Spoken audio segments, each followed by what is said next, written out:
SP madam గారికి నమస్కారము. నా పేరు భారతి, ఎంపీటీసీ పేరూరు. నేను నా టీడీపీ కార్యకర్తలు వచ్చి నన్ను తీసుకురావడం జరిగిన తర్వాత అక్కడ పరిటాలు శ్రీరాము చిన్నతమ్మ గారు కండువాలు కప్పడం జరిగింది. ఆ కప్పడం జరిగిన తర్వాత ఎంపీపీ పదవి నీకే ఇస్తామన్నారు.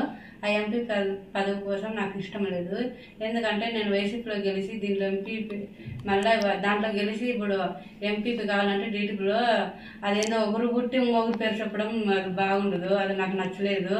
ఎవరంటే మా తండ్రి చనిపోయిన తర్వాత మా తండ్రి పేరు చెప్పాలి, కానీ ఏ రోజు పేరు చెప్తే అది నాకు ఇష్టం లేదు. దానికి మనశ్శాంతి కోసము ఇంటికి వచ్చి మళ్ళీ ఆలోచన చేసిన తర్వాత నాకు మనశ్శాంతి లేదు. తిరిగి కండువా వేయించిన తర్వాత నాకు కరెక్ట్ అనిపించడం లేదు. అందుకే నేను మనశ్శాంతి కోసం బయటకు వచ్చాను. ఇందులో ఎవరు నన్ను కిడ్నాప్ అయితే చేయలేదు. 19వ తారీఖు అయితే నేను ఎలక్షన్కి హాజరు కాలేను. 20వ తారీఖు వచ్చి మీ అమౌంట్ మీకు ఇస్తాను. ఎస్పీ మేడం గారికి నమస్కారము. నా పేరు భారతి, ఎంపీటీసీ పేరూరు. నేను నా టీడీపీ కార్యకర్తలు వచ్చి నన్ను తీసుకురావడం జరిగిన తర్వాత అక్కడ పరిటాలు శ్రీరాము చిన్నతమ్మ గారు కండువాలు కప్పడం జరిగింది. ఆ కప్పడం జరిగిన తర్వాత ఎంపీపీ పదవి నీకే ఇస్తామన్నారు. ఆ ఎంపీ పదవి కోసం నాకు ఇష్టం లేదు.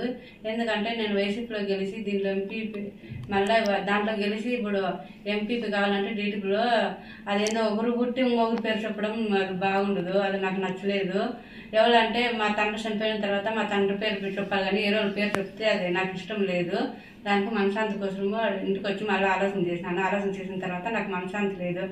తిరిగి కండువా వేయించిన తర్వాత నాకు కరెక్ట్ అనిపించడం లేదు. అందుకే నేను మనశ్శాంతి కోసం బయటకు వచ్చాను. ఇందులో ఎవరు నన్ను కిడ్నాప్ అయితే చేయలేదు. 19వ తారీఖు అయితే నేను ఎలక్షన్కి హాజరు కాలేను. 20వ తారీఖు వచ్చి మీ అమౌంట్ మీకు ఇస్తాను.